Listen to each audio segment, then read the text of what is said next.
Praise the lord. మన ప్రభువైన యేసుక్రీస్తు నామములో అందరికీ శుభాభివందనములు. జెఫన్యా గ్రంథము 1వ అధ్యాయము 14వ వచనం నుండి, యెహోవా మహాదినము సమీపమాయెను. యెహోవా దినము సమీపమై అతి శీఘ్రముగా వచ్చుచున్నది.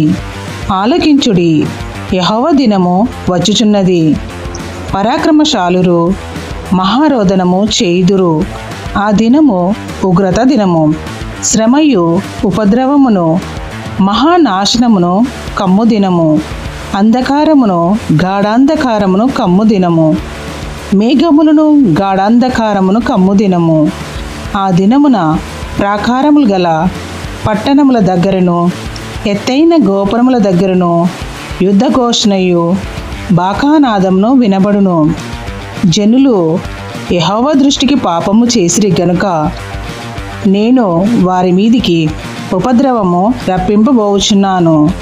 వారు గ్రుడ్డివారై నడిచెదరు.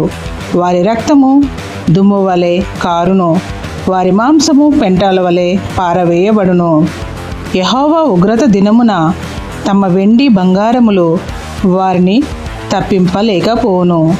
రోషాగ్ని చేత భూమి అంతయు దహింపబడును.